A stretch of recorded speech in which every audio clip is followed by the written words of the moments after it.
नाजरीन मैं ही टाइम मौजूद हाँ KTV न्यूज़ के स्टूडियो के उत्ते ते अज साढ़े इंदे अज दे मेहमान हैं चाचा गुलाम मुस्तफा साहब। चाचा गुलाम मुस्तफा साहब साढ़े तहसील अहमदपुर शर्किया दे हल्के दे तज़े निगार भी हैं ते बजुर्ग भी हैं ते अज असां स्पेशल तौर के उत्ते चाचा गुलाम मुस्तफा कने असां टाइम कीते ते थोड़ा एक साकू अज अपना हल्का यूनियन कोई बल्दियाती इलैक्शन क्योंकि अजकल बल्दियाती इलैक्शन की हलचल है तो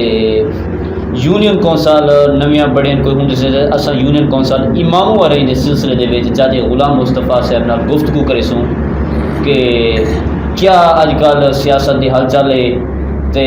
अजकल हुकूमत का पलड़ा भारी वेंदा पे या अपोजिशन का पलड़ा भारी वेंदा पे तो मकामी सियासत किवें। अस्सलाम वालेकुम चाचा सिंह। वालेकुम सलाम। क्या हाल है चाचा सिंह, खैरियत है? ठीक है। अजकल सही सियासत की हलचल है सही जी हाँ।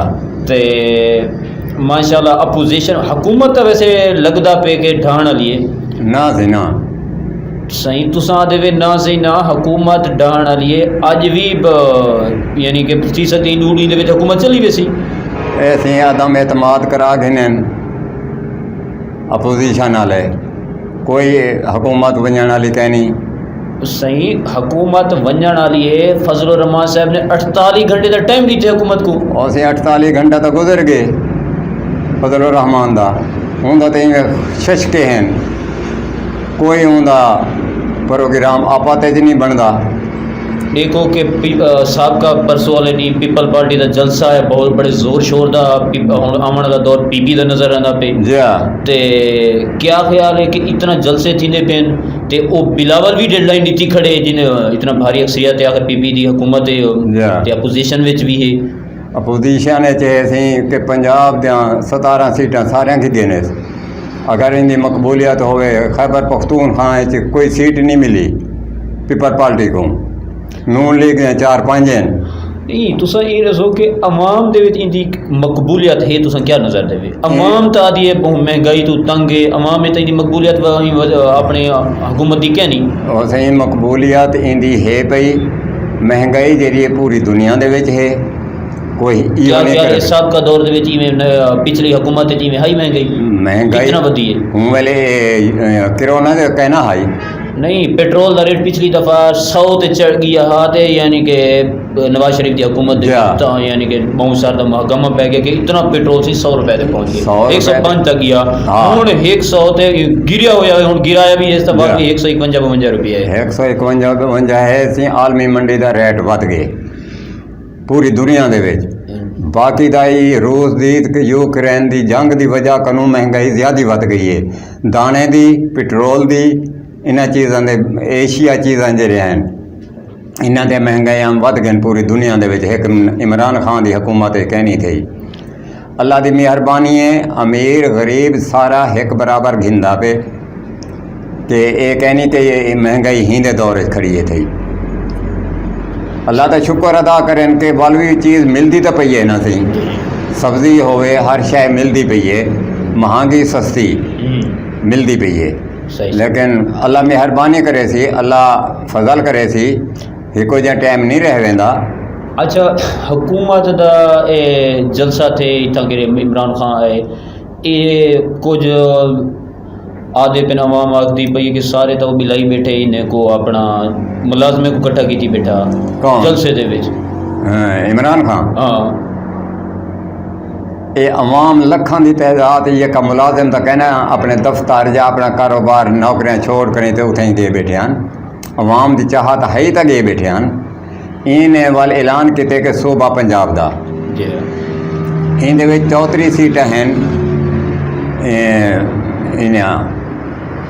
इमरान खान हूँ 45 सीट होवे तो सूबा बन सकते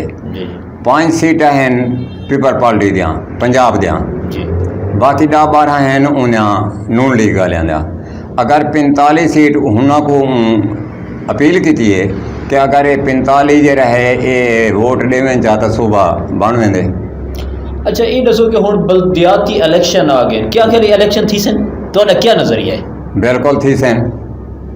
ਇਹਦੇ ਵਿੱਚ हिंदी 15 को मार्च की 15 को दाखिले शुरू थी हुए थे कि अक्सर रहे कि अवाम आदि के इलेक्शन मुश्किल थी मैंने ये हुकूमत इलेक्शन कहना कर सी जब के हाँ कि लगता ही में पे के इलेक्शन उन्हें ऐलान भी किया इलेक्शन Yeah. कमीशन ने Yeah. 29 मई की डेट भी दी है या ते इलेक्शन थी सन यानी थी सेन अच्छा ये दसो कि अपना यूनियन कौंसल जो तब ये हल्के इहे रासन या क्या तोड़ा यानी कि हल्का अपनी पिछले इलेक्शन दे विच भी इवें यूनियन कौंसलां चेंज थियां ਉਹ- दोबारा बढ़ियां जी ਉਹ ਤੇ change थी, ਹੁਣ हाँ। ਇਲੈਕਸ਼ਨ ਦੇ ਵਿੱਚ ਇਹ ਹੁਣ ਆਗੇ ਨੋਟਿਸ ਵੀ ਆ ਗਏ ਕਿ ਸਾ ਆਪਣਾ ਮੌਜ਼ਾ ਇਮਾਮ ਵਰਈ ਮੌਜ਼ਾ ਕਾਦਰਪੁਰ ਤੇ ਮੌਜ਼ਾ ਜਿੰਦੂ ਚੰਨੜ जी ਤੇ ਇਹ ਤਰਾਏ ਮੌਜ਼ੇ ਦੀ ਯੂਨੀਅਨ ਕੌਂਸਲ ਹੈ ਕਿਆ ਖਿਆਲ ਹੈ ਕਿ ਆਪਾਂ ਬੇ ਪਾਸੇ ਨਾ ਬਣਾਂਗੇ ਆਪਣੀ ਯੂਨੀਅਨ ਕੌਂਸਲ ਦੇ ਵਿੱਚ ਕੋਈ ਪੀਟੀਆਈ ਦੀ ਟਿਕਟ ਗਿਣਨ ਵਾਲਾ ਤਾਂ ਕੋਈ ਉਮੀਦਵਾਰ ਨਜ਼ਰ ਆਉਂਦੇ जेले टाइम आसी दाखिले दा हूँ मेरे सामने आवे सी सारी गाल ਅੱਛਾ नून लीग वाले भी हैं पीपल ਅੱਛਾ पार्टी वाले ਇਹਦੇ हैं। ਹੀ ਤਰਾਏ ਮੌਜ਼ੇ ਦੇ ਵਿੱਚ ਕੋਈ ਇਲੈਕਸ਼ਨ ਲੜਨ ਵਾਲੇ ਕੋਈ ਕੈਂਡੀਡੇਟ ਤਾਂ ਨਜ਼ਰ ਆਣੇ ਔਰ ਦੂਜੀ ਗੱਲ ਹੈ ਤੁਸੀਂ ਇਹ ਦੱਸੋ ਕਿ ਤੁਹਾਨੂੰ ਇਹ ਯੂਨੀਅਨ ਇਹ ਮੌਜ਼ਾ ਇਹਦੇ ਵਲਣ ਨਾਲ ਯੂਨੀਅਨ ਹਾਂ। क्या फायदा है या नुकसान है क्योंकि तराए मौजे की छोटी यूनियन कौंसल थी है जी हाँ पहले तो मेहराब वाले नाले मौजा हाँ। इमामू रही है जी हाँ। कादरपुर जिंदू चन्नड़ मड बीरवा यूनियन कौंसल हाँ। नाल है जबकि वो दो मौजे कटी के ते हाँ। एक मौजा कटी के एक यूनियन कौंसल यूनियन। यानी कि बढ़ गई ठीक अगे तो है ना मिरहाब वाले नाल मिरहाब वाला चले गए अमनपुर नाल बल्दिया नाल बल्दिया नाल ये हुण वड्डा मौजा है इमाम वरई जी जी ये हुण उन्हें छोटे मौजे नाल शामिल किए ने कि छोटे मौजे इमाम वरई नाल शामिल थी वही सही ये यूनियन कौंसल ਇਹਦੇ ਵਿੱਚ मियाँ रफ्तुर रहमान रहमानी मौलवी ज़मीर ये दो कैंडिडेट हैं कि जेरे इन दो मौज़ियां दे उत्ते जी जी मुसलत हैं सही सारे मौज़े इमामो रहिंदा जेरा है हम्म, हाफिज़ अब्दुल करीम सही वो इहदे विच हिस्सा गिनदा पे लेकिन वो तो वाल आवन वाला टाइम दसे सी अच्छा यानी कि मियाँ राफतुर रहमान रहमानी साहब भी इंदे हिस्सा गिनसी जी हाँ। इंदे विच हाजी ज़मीर अहमद खिची साहब भी गिनसी किनसी इंदे विच फर्ज हाफिज अब्दुल करीम मौजा इमाम हो रही तो हाँ, भी गिनसी के बिया नवाज शरीफ दी पार्टी है जो कोई वो तो वाल जेले दाखिले थी सन उन वेले आसन वो तो वाल अक्सरियत ॾिठी वे सी जी जी जी जी कि कामयाब कौन थींदे कौन नहीं थींदा सही से और देखो ना कि मौजा इमाम हो रही दे विच नवाज शरीफ दा तो पक्का लीडर है अपना नवाज शरीफ हाउस वाले मलिक तारिक साजिद साहब भी चाहे वो इलेक्शन खुद लड़ें तो हिमायत तो ज़रूर करें ना वो हिमायत करें ने हाँ, उन्हें लेकिन आज तो नहीं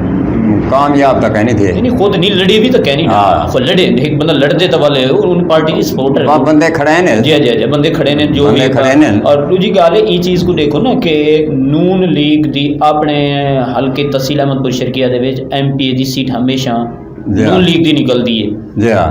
क्या आने वाले दौर में तो कोई पता क्या आने नहीं वाले या में। पीपी दी सबका दौर में आरिफ अजीज शेख जी हाँ, जी साहबान हाँ। के पीपी दी भी सीट निकली है एमएनए दे हल्के च भी निकली जी है हाँ। हुण जिवें कि समी हसन गिलानी हाँ, साहब हैं जी हाँ। कि पीटीआई दे हल्के दे विच जेड़ा इलेक्शन लड़दे पे लड़ियन ते कामयाब भी थे कामयाब नवाब थे। साहब दे मुकाबले दे जी विच हाँ जी हाँ ते अच्छा ये दसो कि मौजा इमामू रही वड्डा मौजा है अक्सरियत वाला मौजा है अक्सरियत वाला ते इंदे विच क्या ख्याल है कि आबादी किंदी ज़्यादा है या क्या आबादी की रेशो क्या है इन्हें वैसे आबादी जी है मौजाई इमाम हो रही है कौम और नंबरदार भी हरायां दा है लेकिन कौम वड्डी है लेकिन उनदे विच उन्हां दा आपस विच इतफाक या इतिहाद नहीं बन सकदा जिहदे विच कौम ही ज़्यादी है लेकिन जीत बेवे ने नहीं सबका दौर दे विच जेड़ा इलेक्शन बल्दियाती थी आई या। और भारी अक्सरियत नाल मौजा इमाम हो रही जीतिया हाफिज साहब अराई चो खड़ा कैंडिडेट खड़ा थी या जीतिया वाले त्रै मौजे हैं तराई उन्हें- ही मौजे जो जीत गए हैं उस्मान मीर साहब दे मुकाबले नवाब साहब दे मुकाबले दे विच इहदे विच जीते हैं लेकिन उनदे विच मिरहाब वाला भी हा मिरहाब वाले वोट दिते हैं जी ते अपना गुलान लाड़ जो भी अच्छा वोट ये मिले पहले नंबर दे उत्ते अराइयां नु इत्तेफाक नहीं करेंदे वो इतफाक नहीं थे दूजे नंबर ते केड़ी बरादरी है यानी कि क्या वोट लिस्ट है दूजे नंबर ते भट्टी है भट्टियन दूजे नंबर ते भट्टियन दूजे नंबर ते त्रीजे नंबर ते त्रीजे नंबर ते दाद पोतरे न संगड़ मेरी हाँ। संगड़ दाद पोतरे अच्छा, त्रीजे नंबर ते आप है। त्रीजे नंबर ते ये बड़ी कौम है जी बाकी छोटियां कौम हैं पंजाबी भी हैं सही इन्हें मौजूद में पंजाबी भी बैठे थे जी हाँ जी हाँ ते छोटिया कौमा हैं जी खोखर हैं जी जी अक्सरियत वाले कौमा यानी कि त्रै हैं त्रै हैं वड्डिया कौमा ज़्यादा ये हैं अच्छा ते वोट भी माशाल्लाह 7,000 कन उत्ते ही तले गए नहीं जेरे पिछले लिस्ट हैं ਤੇ ਇਵੇਂ ਕਿ ਜਿਵੇਂ ਕਿ ਮੌਜ਼ਾ ਕਾਦਰਪੁਰ ਥੀ ਗਿਆ ਮੌਜ਼ਾ ਕਾਦਰਪੁਰ ਮੀਆਂ ਰਾਫਤ ਰਹਿਮਾਨ ਰਹਿਮਾਨੀ ਸਾਹਿਬ ਦਾ ਆਪਣਾ ਮੌਜ਼ਾ ਹੈ जी हाँ ਤਾਂ ਯਾਨੀ ਉਹਦਾ ਵੋਟ ਬੈਲੈਂਸ ਜਿਵੇਂ ਪੱਕਾ ਹੁੰਦੇ ਇਲਾਕੇ ਦਾ ਹੁੰਦੇ ਕਿ ਮੌਜ਼ਾ ਕਾਦਰਪੁਰ ਦਾ ਵੋਟ ਹੁੰਦਾ ਪੱਕਾ ਹੈ ਜਿਵੇਂ ਹਾਜੀ ਜ਼ਮੀਰ ਅਹਿਮਦ ਸਾਹਿਬ ਦਾ ਵੀ ਆਪਣਾ ਮੌਜ਼ਾ ਥੀ ਗਿਆ ਇਵੇਂ ਹਰ ਸਿਆਸਤਦਾਨ ਦਾ ਆਪਣਾ ਇਲਾਕਾ ਜ਼ਰੂਰ ਪੱਕਾ ਹੁੰਦਾ ਇਲਾਕੇ ਵਾਲੇ ਤਾਂ ਜ਼ਰੂਰ ਹੁੰਦੇ ਨੇ ਨਾਲ ਹੀ ਹੁੰਦੇ ਨੇ जी हाँ ਤੇ ਮਗਰ ਆਉਣ ਵਾਲੇ ਚਿਹਰੇ ਦਾ ਕੋਈ ਪਤਾ ਕਹਿ ਨਹੀਂ ਕਿ ਕਿਹੜਾ ਚਿਹਰਾ ਆਉਂਦੇ ਤਾਂ ਫਿਲਹਾਲ ਯਾਨੀ ਕਿ रूटीन ये है कि ज़रूर कि इंशाल्लाह जो भी नसीब वाले बल्दियाती इलेक्शन दे विच यानी कि अगर इलेक्शन थे जी हाँ तो ज़रूर कामयाबी मिलसी इहदे विच यह है कि चेयरमैनी दा अगर उनदा इतिहाद या उनदा कोई इतफाक थी गया तो कामयाब थी वञे तो एक बड़ी गल है बाकी बीटी मैंबर जेह्ड़े हैं उनदे विच ये जेह्ड़ा कौम हैं अगर इन्हां दा इतिहाद या इन्हां दा आपा ते बन वञे तो नवे चेहरे आसन जी पिछले दौर को डिठी खड़े सही नून लीग वाले को डिठी खड़े पीपल पार्टी वाले को डिठी खड़े और इमरान खान वाले वो भी डिठी खड़े महंगाई है लेकिन जेरे मन्ने तन्ने हैं ना बंदे समझते हैं वो ही महंगाई को ही चीज़ को नहीं देखते अच्छा ये दसो कि इतना कह शख्सी वोट है या पार्टी का भी कोई वोट है इतना शख्सी वोट है अच्छा बल्दियाती इलेक्शन दे विच शख्सी वोट है शख्सी वोट है ते यानी कि पार्टी का वोट कहनी है पार्टी का वोट कहने शख्सी क्योंकि नवाब गिज़ैन है जी जी शख्सी है वो उनके तहत वो वोट मिलते सही हुण वो जेह्ड़ा नवाब सलाउद्दीन वो हुण PTA च आ गए सही वो तो शख्सी है अच्छा मैं भी एक पूछण भूल गया कि तुसां फरमाया कि अरां दा इत्तफाक नहीं थी ना इन्हें वोट पक्के कहनी आपस मजबूत कहनी जी मजबूत कहनी अच्छा ये दसो कि हट्टी दे वोट पक्के हैं दूजे नंबर ते बरादरी आंदी पई है नहीं वो हिको ग्रुप पढ़दे ओ हिको ग्रुप उनदे विच दू हैं सुन्नी ते वहाबी दा सवाल है अच्छा उथ भी है यानी कि मजहबी लाइन है अच्छा मजहबी लाइन है अच्छा गुलाम मुस्तफा ये दसे सो कि संगड़ बरादरी इन्हें दा एक प्लेटफॉर्म है या इन्हें दे विच कोई ग्रुप है इन्हां दे विच ग्रुप कहनी अच्छा एक इन्हें दा वोट यानी कि पक्का है यानी कि जिनते वेंदे हिको वोट है बाकी जिवें अच्छा ये दसो कि पंजाब जितना पंजाबी बरादरी है उन्हें दा प्लेटफॉर्म किहड़े नाल खड़दा होने ज़्यादातर पंजाबी दा ज़्यादा नून लीग नाल खड़दा नून लीग नाल वो कुछ हुण वो एक बूटा है चौधरी बूटा जी वो पीपल पार्टी दे टिकट ते लड़दे यानी दाखले थे तो हुण ते वोट वो चाहे मिले या ना मिले वो अपना यानी कि पीपी दे विच कुछ जेड़े नून लीग च वेंदे नून लीग वो जेड़ा ही खड़े कैंडिडेट नून दा वो नून वाले सपोर्ट करेंदे होने इहदे विच ये है ना कि हुण जेड़े इलेक्शन थे इमरान खान वाला इनदे विच शख्सी हुकूमत है जिवें साडा गिज़ैन अब्बासी साहब PTA च गए ते पिछों वो शख्सी हुकूमत दे नाल वो वोट जेड़ा है पीपल पार्टी दा हा या जिंदा भी हा वो उन्होंने वोट दिते उनको अच्छा से ये भी तो थी सकदे कि कैंडिडेट तो माशाल्लाह बड़े कद वाले हैं कि वो आपस में बैठे चेयरमैन ते वाइस चेयर वंडा के ते बिला मुकाबला थी सकदे हाँ थी सकदे वो तो इतिहाद नाल है अगर इतफाक कर वञे देखो ना कद वाले हाजी ज़मीर अहमद खिची साहब हैं या मियाँ राफत रहमान रहमानी साहब खुद लड़न या मियाँ बलीगुर रहमान उन्होंने शहजादा साहब लड़न ते जो उता इतफाक आने वाले दौर का कोई पता नहीं कि क्या ही सियासतदान और सियासतदान मने ते पुराने सियासतदान तो ये हैं हाजी ज़मीर अहमद खिची साहब मियाँ राफत रहमानी साहब अपने हल्के MP दा भी इलेक्शन लड़दे ते पुराने सियासतदान हन ता उनका हल्का भी है यानी कि ही टाइम हल्के होने दे अंडर जे एरिया आ गया डेरा मने तने से वो भी तो पीछे सपोर्ट करे सन जी वो सपोर्ट करे सन लेकिन इहदे विच नून या हुण अदनान हा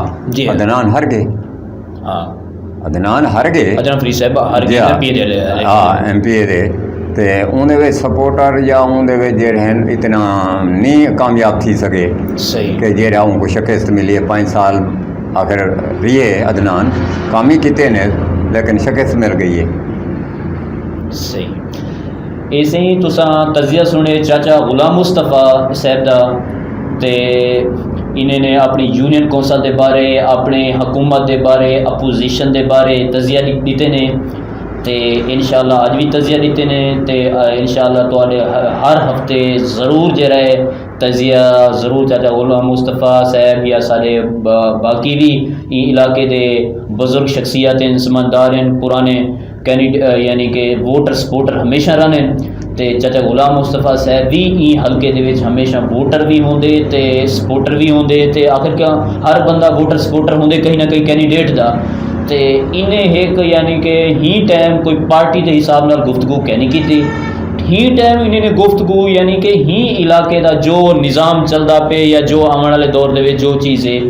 ते क्योंकि ही टाइम तो कोई सियासी फैसला भी कोई कहनी थी अलबत्ता तो आपको असा ही मौजे दी यूनियन कौंसल के सिलसिले दे विच असा थोड़ी गुफ्तगू की है ते इंशाअल्लाह अगली दफ़ा अगले मरले वास्ते तुहाडे कने टाइम चासूँ ते अज दी घड़ी साको इजाज़त ते अल्लाह दी अमान।